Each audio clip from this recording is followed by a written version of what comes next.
9 na. Traffic pa. Kailangan ko nang magmadali. At magta-time in pa. Late na naman ako sa trabaho kong ito. Siguradong sabon naman abutin ko kay Auntie Marta. Ano ba tong sasakyan? Flat ba yung gulong nito? Parang mas mabilis pa pag nagtakbo ako ng sprint na naka-rapid boots ha. Finally, after 1,055 million years, magbabantay na naman kasi ako dito sa bagong tindahan ni Auntie Marta. Paggabi lagi ako yung tagabantay ha. Mukha ba akong nocturnal? Uy, nag-text si manager. Textmate pala kami. Ano ba namang sabi nito ni boss? Karating ko lang ha. Yeah, karating ko lang dito. Ba't ang magal mag-reply ni manager? Ano ba yung cellphone niya? 3310. Mahina yung wifi. Ayan, nakapag-reply na. Ang haba pa. Manager naman eh. Alam mo naman pala may ganyang issue. Bakit pinapasok mo pa ako? May mga nawawala palang bata. Pwede na ba mag-going home to the place where I belong? Hindi talaga binigyan ng exemption, no? Kahit ngayon lang, isang araw lang, yung mga bata nga pag magbagyo, bawal pumasok. Pag ako dapat may kidnapping, bawal din ako pumasok. Ay, kay tama ng textmate namin ni manager, papasok na ako. Baka mamaya yung time in ko dito nakalagay late. Sakto naman ako dumating Suffer dilim naman baga. Wala bang nagbayad ng kuryente? My God, kasi may check-in clocking pero walang kuryente. Ano ba naman tong si manager? Text ng text naman. Agoy, kaya pala ang dilim. Hindi nakabukas ang breaker.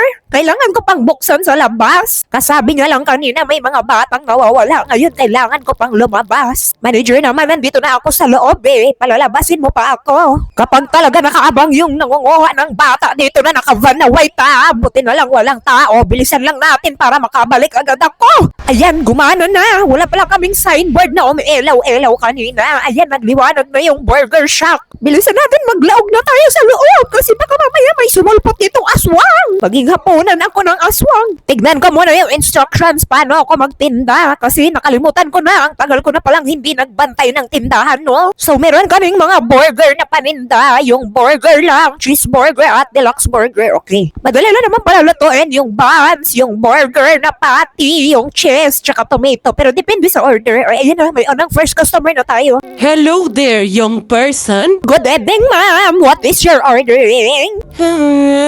Let me get one regular burger, please. Okay, ma'am. That will be $1.99.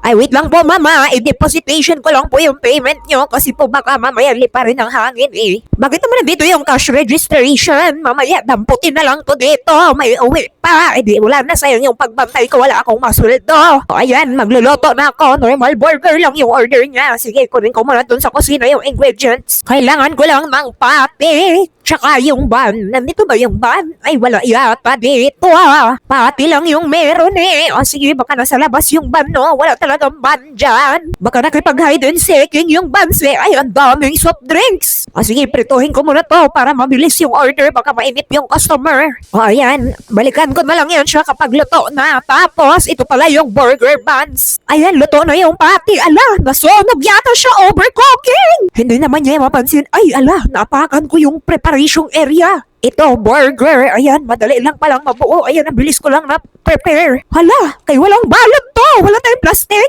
Oh, ma'am, ito na po yung order niya, ma'am. Eco-friendly po kami dito. Nature lovering, kaya wala pong plastic. Malinis naman po yan. Hugasan ko na po yung patungan. Thank you, Sweetheart. Stay out of trouble. Ay, sige po. Thank you po, ma'am. Ingat po sila sa'yo. Ingat po kayo. Hello, good evening, sir. What would you like to order?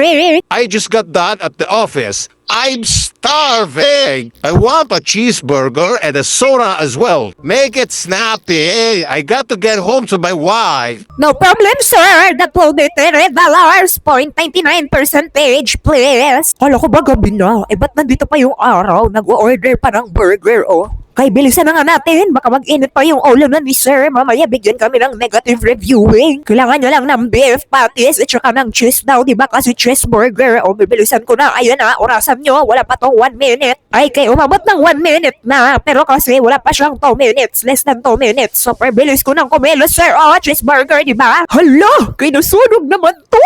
Pero okay lang. Katulad kanina, hindi naman yun makita. Hindi ko napakan. Baka mareklamo kami. Sabihin, dogyot. Ito ito na. Hala, may soda pa pala siya, no? Soda pop. Ay, ano bang flavor ng soda? Ay, hindi ba dito? Ay, ayaw, walang malamig. Ay, hindi ata yung dapat malamig. Ito pala ang order na soda. Ano kayang flavor yung soda niya? Walang sinabi. Ay, kay bahala na. Basta maibigay ko yung order kasi baka mag-init yung ulo niyan. Magliwanag yan siya dyan. Ito na po yung cheeseburger at yung Sprite po na order niya, sir. Did you fall asleep in there? This took forever. Sir, wag kang OA. Pinangakuan niya ako ng forever. Di naman totoo. Walang forever po. I'll make sure to leave you a review. Oo, ganyan ka, sir, ha? Pag umorder ka next time, lagyan ko ng mga oo dyan. Handa ka sa akin, ha? Ala, kay nag-text man si manager. Anong nangyari? Mukhang galit yata to siya. Hala, baka mamaya nabasa niya na yung review. Ayun na yung sinasabi ko, eh. Talagang nag-reviewing pa yun si Kuya. Ang bilis ko binigay yung burger niya. Wala pang 3 minutes yun, ha? Manager, ba't ka ganyan? Isumbong kaya kita sa owner, kay Auntie Marta. Tignan natin sino yung i-firing dyan. Gusto bang maihaw, manager?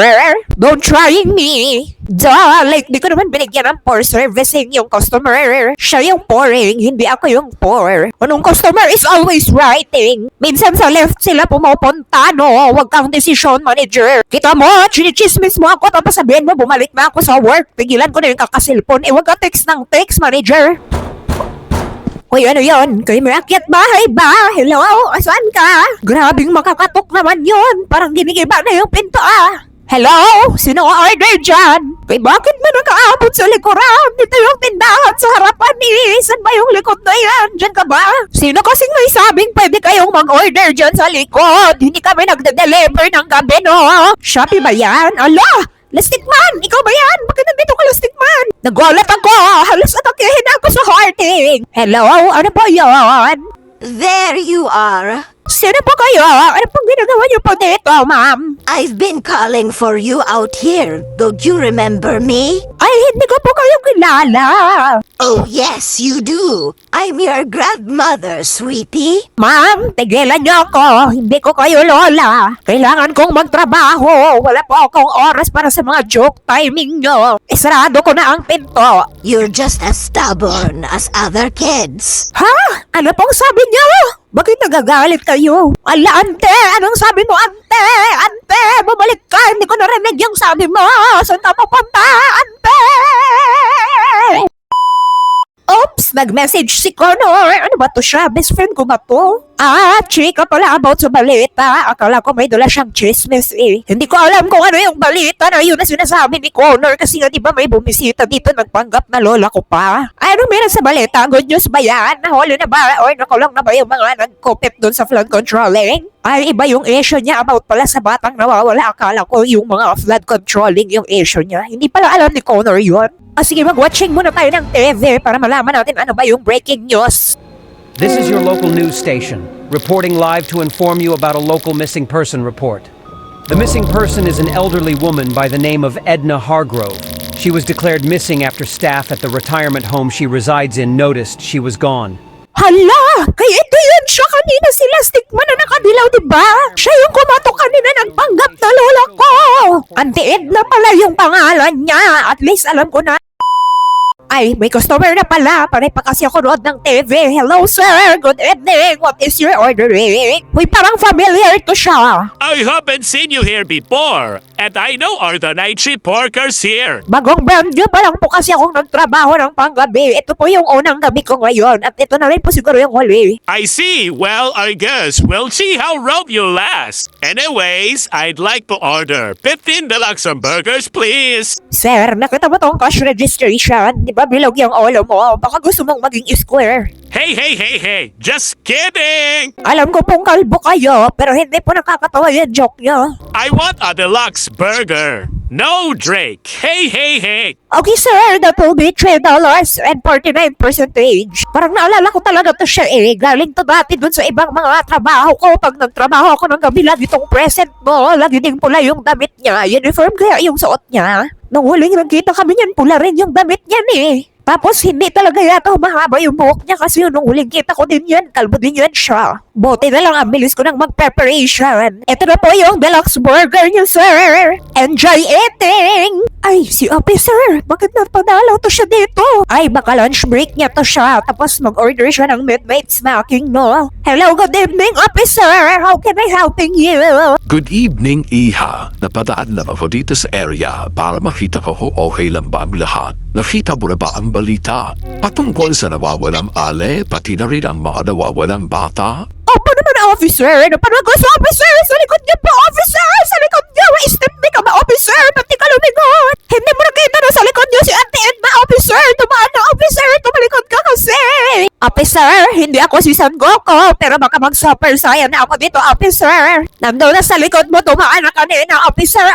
Nandun yun yan kanina sa likod ng shopping ko eh. Sana maabutan pa ni officer yun si Auntie Edna. Dumaan na kasi yun kanina. Hindi niya pa nakita. Hala! Ikaw na naman! Bakit nandito ka? Wala yung lola ko. Hindi mo kang minion yung lola ko. Kaya ayaw niyo ng yellow kasi nagmumukha siyang minions pag suot niya yan. I'm hungry. I was hoping you helped out your poor grandmother. Hala, ante, kung wala po kayong pambili, hindi po kami namigay dito ng libre. Hindi po pwede kasi magalit po si Auntie Marta eh. Talagang ginawa pa akong 5-6. Gusto nyo ganito, bukas nyo bayaran, bukas din yung burger. Sige na po, umalik ka na dyan bago po ako tumawag ng polis. O sige, aalis na ako. Pero babalikan kita. Si manager talaga, oh. Alam niyang delikado nga ni sa gabi, sa labas. Bakit naman nag-deliver ng gabi? Pwede namang tomorrow na lang ng umaga. Yan mga madaling araw, oh. Baka nandito si Auntie Edna. Anak ka naman ng tinola. Sino ba yung delivery man ito? Pagalitan ko lang. Ang daming delivery, tapos gabi ng deliver. Hindi dapat nang deliver ng gabi. Ang office hours na hanggang 5 p.m. lang eh. Ano ba yan? Kaya isa-isahin ko pa to siya, tapos i-stocking ko dito sa may room ng ingredients, oh. Ay, kaya ang dami ko pang ilalagay. Chinin! Ito na yung last boxing. Sinarado ko na ng maigi yung mga pintuan. Ayan. Hala! Hindi pala nasarado yung truck. Sino dapat magsara ng, di ba yung driver na yon? Bakit ako pa din? Bakit ako pa din? Sinarado ko na yung pinto na making sure ko na yun na okay na. Baka dumating si Edna. Ang tagal pang magsara. Bilaan mo! Agoy! Uy! Andiyan ba yun si Auntie Edna? Bilisan natin! Baka mamaya biglang dumating siya. Gawin akong mukbang nun eh. Hala! Ano to? Bakit may cookies na dito? Nakapasok na si Auntie Edna habang nagde-delivering yung truck. Binigyan niya pa ako ng love letter kasama yung cookies. Anong gagawin ko dito?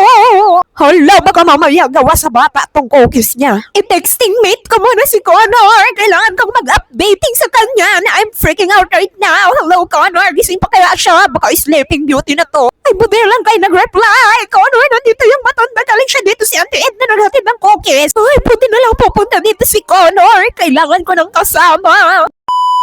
Hello, good evening, sir. What's your ordering? Pa-order ako ng Burger Deluxe at saka ng fries and soda. Ay, pasensya na po, sir. Wala po kaming french fries eh. Ano?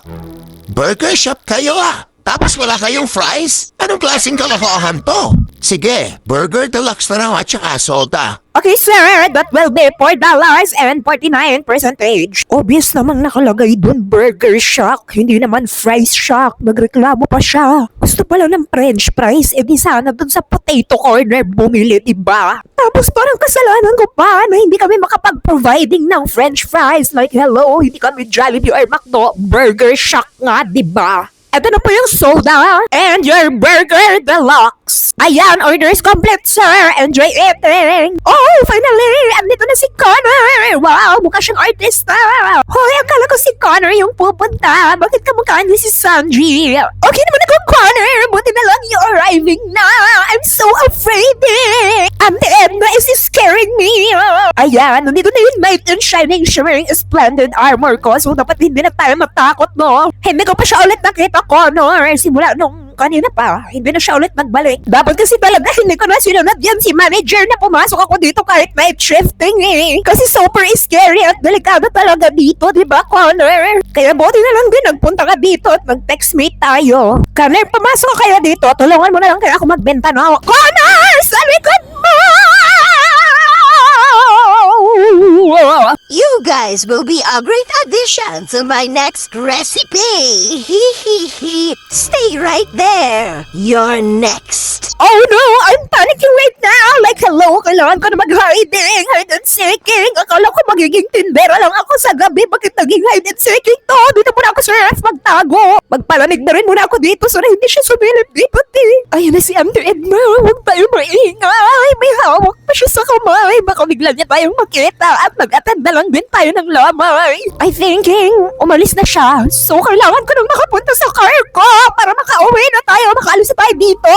I need to go to my vehicle like right now. Bilisan natin. Nandiyan pa yun si Auntie Edna. Oh my gosh! What is happening? My car is on firing! Bumera! Bumera! Kailangan ka ng tulong niya! Wala ba fire extinguisher dito? Hello! Hindi na ako makakaalis! What should I doing? Bakit ginawa ni Auntie Edna ng paggatong yung car ko? Si Connor nakipag-meet up na kay St. Peter! Paano gagawin ko dito? Oh no! Bumalik siya! Kailangan ko ng tumakbo!